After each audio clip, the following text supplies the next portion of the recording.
Hi. Hello, welcome back to Ink and Fig. My name is Alex. If you're new here, welcome. If you are not new here, thanks for waiting around. It's been a very long time. I wanted to talk about where I've been for the last 3.5 months.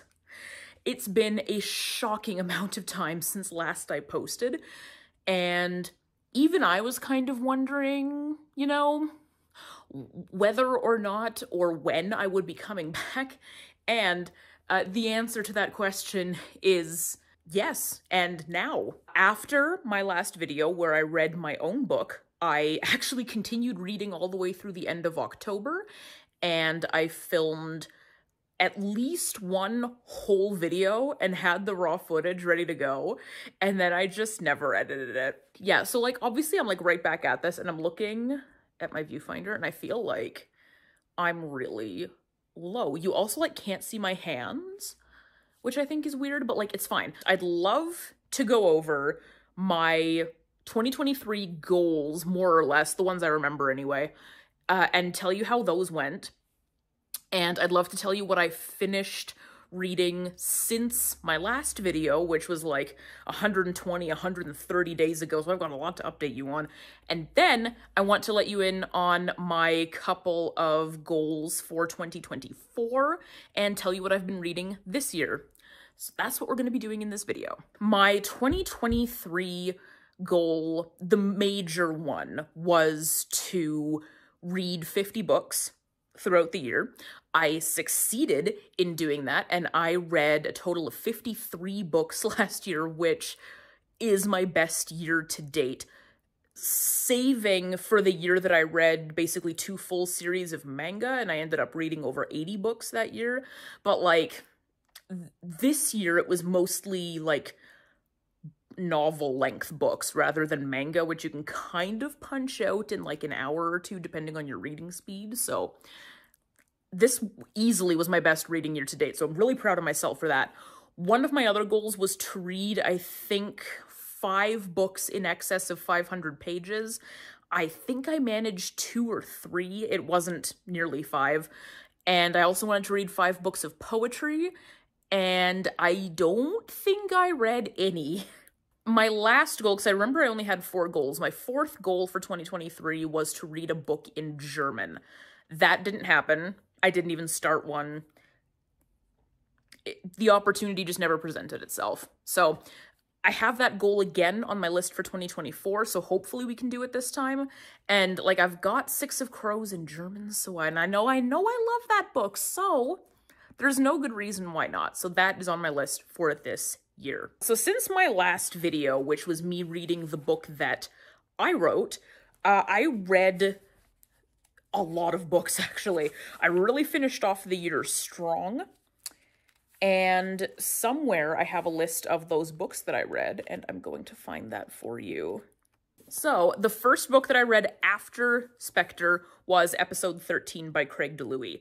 This book was actually a lot of fun. I zoomed through it really quick, which is kind of impressive for me because this is on the long side. This one clocks in at just under 450 pages, so it didn't count towards my 500-page book goal. Now, this book is about a team of people who are doing a ghost hunters kind of show, and they're wrapping up the end of their season. They've gotten themselves into the most haunted house in North America right before it's about to get torn down, and they have to figure out what the mysteries are behind this house before their time in the house is up. I had some good things to say about the book and some not so good things. I'll start with the bad things, well, the not so good things anyway. We follow, I think it was 5 characters in this book, 3 men and 2 women. I think that's right. It's been a couple months. Anyway, more men than women. Anyway, there were 2 women. The female characters in this book were written, pardon my French, like dog shit. And 2 of these thoughts are going to tie together. The sort of main character is married to one of the women, and I am kind of surprised that the author of this book is married with children, because the way he wrote both of the women in this book And the marriage in this book kind of is giving bachelor, perpetual bachelor. You know what I mean? Like, it wasn't landing for me. What I will give him is one of the female characters was black, and she was a single mother of a small child. And I think he treated her and her situation with a level of empathy and maturity that I don't typically expect from white male authors. So I want to tip my hat to him for that, because he could have gone very racist with that character, and he didn't. And I am kind of, yeah, it wasn't bad. The plot was very interesting. It posited some interesting questions about the nature of the occult and sort of the nature of science and the afterlife and quantum physics. I don't know enough about quantum physics to speak necessarily to that last part, but the vibes I was getting was that we were doing some fuckery with quantum physics in here. So, interesting book. If you're looking for just like a light if long horror read, I would definitely give it a shot. Don't expect too much out of it, but it is fun, so it's got that going for it. The next book that I read was Mexican Gothic by Silvia Moreno Garcia. This book ended up being a lot better than I was expecting. I have heard some excessively mid reviews of this book, so I went into it kind of expecting a bit of a train wreck, but you know what? I actually really liked this. Those of you who've been with me for a little while know that I read Gods of Jade and Shadow like a year and a half, 2 years ago, and so I really wasn't, that on top of the reviews, I really wasn't expecting much out of this book, and frankly, I thought it was great. The Gothic elements were, per the reviews, a little bit lighter than I was expecting. The characters I thought were interesting. The whole mystery behind this house was quite compelling, and you know, despite some sort of stretching of the suspension of my disbelief, I thought that it was a really interesting concept, and there was a lot of stuff about mushrooms, which is very topical for me personally, so not for any particular reason, I just think mushrooms are neat. This book was fun. If you haven't read it yet, I definitely give it a shot, because if you've also been listening to the bad reviews, you might really like it. You also might not, and that's fine, but you might really like it, like I did. I think I gave this book like 4.5 stars. Like, I really, really enjoyed this, so maybe you would too. The next book that I read was admittedly a manga, and it was because I was running a little bit late on one of the prompts for the Aurelian Readathon, and I actually reread the first volume of Trixholic, or just Holic. Apparently, I don't know, I'm not sure. Do you pronounce the X? I do, but apparently that's wrong. I don't know. It was a lot better, I think, as an adult who could kind of follow, not to say that the story was unfollowable, but like, I had some following the subtext issues the last time I read this, when I was, I think, a teenager, or even possibly middle grade, I don't remember. It was good. There's not much else to say. I probably won't be continuing with the series, just because I wasn't terribly pulled in by the plot as it was laid out in the first volume. I think it probably could have just been left at one volume. But I know that the beginning of volume 2, like, has some tie-ins with the other IPs that Clamp does, so maybe I'll take a look at it. I don't know. My husband's got a whole bunch of volumes up there, and I've got a lot of time on my hands. Sometimes, not right now, but like sometimes. The next book, I'm actually shocked personally that I read this. It is All the Light We Cannot See by Anthony Doerr. I bought this book when it first came out, which was a long time ago, and I was looking at it, and like the physical copy that I had very small words, and I was extremely easily intimidated at that point in time, so I never read it, never touched it. My mom ended up reading it and said she loved it, and I was just like, you know what, I can't be arsed, so I sold it. and never went back to it. I have recently been getting back into audiobooks in sort of a very heavy way because I can, and I ended up listening to it on audiobook because audiobook seems to be the way that I can get through large books that I'm intimidated by. And it totally worked out. This was a really interesting, dynamic read, and it incorporated so many different aspects of these two main characters' lives and all of the different people in their lives and the different ways that life intersects and intersected at the time. I'm always really interested in stuff about the world, well, frankly, either of the world wars, and about how people from different areas of the world had their lives intersect. And I'm gonna segue into a story time here. My father's family came from the same region of Germany that our lead male character in this book, Werner, comes from, in the very northwest of Germany, in Nordrhein-Westfalen. They're from two separate towns, but both kind of quite close to Düsseldorf and Essen. And so that kind of tied it in for me, because my grandfather at the time of the war would have been probably 8 years younger than Werner. And my grandfather got sent all the way down to Bavaria when the British were bombing that area of Germany. And my opa decided he didn't want any part of that, and so that idiot walked all the way from Bavaria, which is the deep south of Germany, all the way up to the far northwest, walked as an 8-year-old child across the country because he didn't want to be sent away. He wanted to be with the rest of his family, which, fair enough, but then he got picked up back at home and shipped all the way back down to Bavaria, so that sucks. Now, meanwhile, the bombing of my opa's city was being carried out by a Canadian squadron. I don't remember the name of their squadron. I'll pop it up on the screen if I can get that information from my husband, because my husband's great uncle was one of the people who was bombing my grandfather's town. Now, my husband's great uncle ended up dying on the way to wherever they were landing, which ended up having them cross over, it's not Belgium, the Netherlands, I think.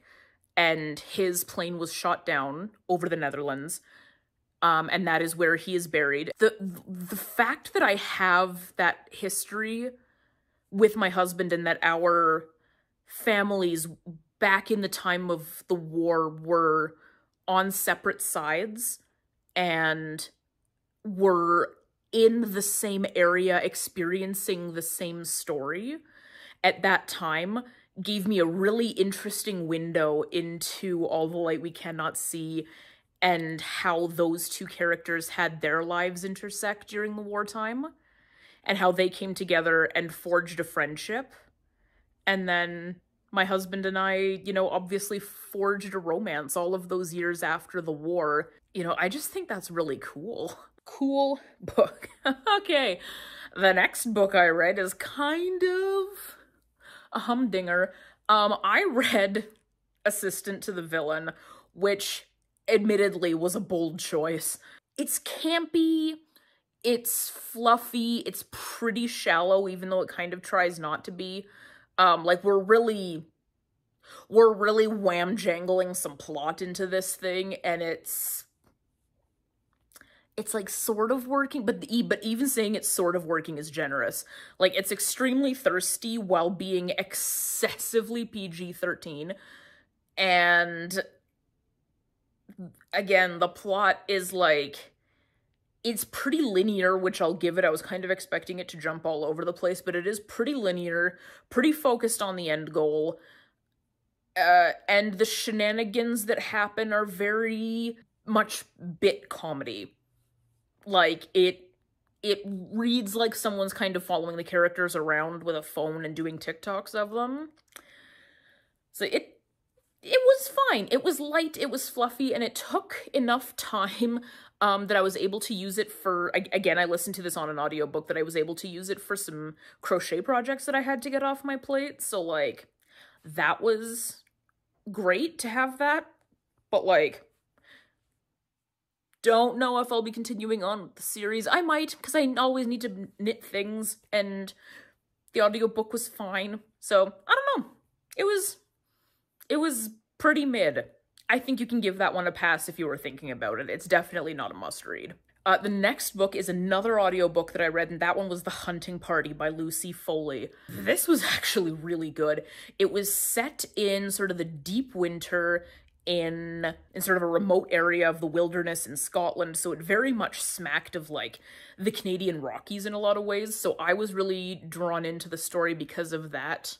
And these characters basically went out there for New Year's Eve, and they rented what they thought was an entire campsite, basically, or like campsite, there's cabins, but this whole like campsite basically to themselves. And then they get there and they find out there's this Icelandic couple who are also there, and they're like out boning in the woods every night, I guess, and just having a wild time.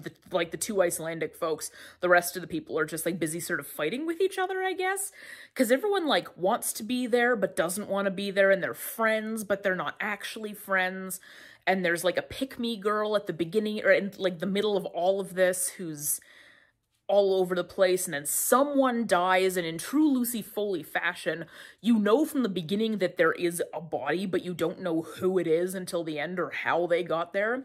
And frankly, I thought the big reveal at the end of this one was like amazing. There was some like mental health rep that I wasn't like 100% sure landed, because we got all the way through to the end of the book until like the mental health thing was revealed, and then I was like, was that like necessary? I don't know. It was kind of one of those sort of like vilifying people with disabilities kind of thing, so I don't know. I really enjoyed it. I thought that, again, the pacing was good. Like, Lucy Foley's ability to spin a mystery thriller is excellent, so like this one's definitely worth a read if you're into that kind of stuff. Ooh, okay, the next one is Elesium by Jennifer Marie Brissett. This book was weird. So this is a sci-fi about a future where there is sort of a disease that's working its way through the people that may or may not have been put there by aliens. It was probably put there by aliens, and everybody is turning into kind of zombies, kind of not zombies. Like, they're getting animal characteristics and whatnot, and we are following two characters, Adrian and Antoine, and they are going through various sort of vignettes through this time, and they are continually changing gender and sexual orientation, and their relationship with one another is constantly evolving. So like at one point they're lovers, at another point they're brothers, sometimes they're father and daughter or father and son, and there's like, it's very confusing and very strange all the way through. And then as you get further along, it's revealed that we are viewing their story through a glitching AI program that has basically been imprinted, I guess, with these two souls, and it's trying so hard to communicate their story, but it itself is breaking down and losing parts of the story in and amongst it. So there's like this really great magical realism aspect to this story, and like all of the confusion, if you can just sort of surrender to it and like let it happen, it's really interesting. So like if you're looking for a unique read this year, this book is from like 2014. It is not new. Give this a shot. It's weird, and in my opinion, it's worth it. It's, if nothing else, it's a really cool case study at the different ways in which people can love each other. Okay, the next one I don't want to spend too much time on. This one is The Sins That Find Us. The Sins That Find Us. by E.M. Lindsay. This was admittedly an erotica. Uh, it's sort of a Disney reimagining, retelling. So you've got like these three guys. One of them is based off of Ariel. Yes, the Little Mermaid. Captain Hook and Hades. And then the girl is ostensibly Alice from Alice in Wonderland. And they're all part of, like, rival gangs, and they're trying to get revenge, but, like, they're also boning every 3 pages. Like, it was weird. And objectively, I don't know how telling of a comment this is, but, like, objectively, as someone who has read and sometimes still reads quite a bit of fanfiction, I didn't think the spice was particularly spicing. I was not terribly compelled to continue reading it, and I feel bad because my husband and I share an Amazon account, and I purchased this for a Kindle, and that is now forever in his purchase history. So, love you, babe. And finally, my last read of 2023 was a banger. It was The Bullet That Missed by Richard Osman. I have screamed and will continue to scream about how much I love the Thursday Murder Club series. They are so much fun. They are so funny. These characters are just the loveliest people. And, like, the mysteries are good. I think sort of the further we go through the series, the more contrived the mysteries seem to get. But you know what? To get to hang out with the 4 of them every couple of months with a new book, I'm like, you know what? It's worth it. Like, Joy, Ibrahim, Elizabeth, and Ron are just the funnest old folks of all time, and all of their friends are amazing, and, like, I just love these books so much. It's so silly. It's, like, they really are. They're such goofy books, but I'm not even mad. Like, I can't even be mad about it. They're just really good. So that's 2023 wrapped up. It was a time, and now it's over. Best reading year on record for me, which is great. I love that for myself. And 2024 is not shaping up to be even remotely close. But let's get into that now. So my goals for 2024. On my landslide victory of 53 books, I was like, we're reading 60 in 2024. Easy, she says with so much gusto. I, again, am also hoping to read a book, perhaps, over 500 pages, because, like, I'm really struggling to meet that particular goal. So I'm going for a book over 500 pages, and I would like to read, again, probably 5 poetry books, because it's a genre that I'm really struggling to get into and appreciate, so I would like to get more into that. And I would like to read Six of Crows in German. Again, that is still another one of my goals. And I think that's it for goals. Now, how's the reading been going? Well, I'm glad you asked. I have finished 1 book so far this year. It is the 7th of February today. Go me. The book that I have finished is Pretty Girls by Karen Slaughter. I listened to this one on audiobook, and, like, this book's, like, severely fucked up. It's basically about 2 sisters, and one of them is married to this, like, multi-billion guy, and he is murdered in a shakedown in an alley. Her sister is sort of struggling through, you know, lower middle class American life, hears about the murder of her brother-in-law, and decides to go piss on his grave. And we're gonna figure out why that happens. And the further we get into this guy's death, the more we unearth what horrifically fucked up stuff he was into in life. I don't want to spoil anything, but, like, if you can think of a trigger warning, this book probably has it in it. I would do your research before getting into it, but I don't want to be the one to spoil it for you if you're also hoping to avoid spoilers, so, like, I'm gonna stop talking about the plot now. This book was amazing, And for all of the horror and discomfort that I went through while I was reading it, I did really enjoy it, and I gave that book 5 stars. So off to a really banging start in terms of the quality of the books that I was reading. The second book that I attempted to read was The Kingdom of Sweets by Erica Johansson. I copped out just before the halfway point because, like, honestly, nothing about that book was grabbing me. Didn't care about the characters, didn't care about the plot. The writing was, like, mediocre at best. I haven't DNF'd a book in over a year, and I DNF'd that one. So, and I am on my 3rd book of the year right now, have been for several weeks, and that is Shoko's Smile by Choi Un-young. This book is actually really good. It's fantastic, but, like, I am so far into my slump right now, I can't even bring myself to care about how great this book is. How do I describe this? This is an extremely nihilistic read.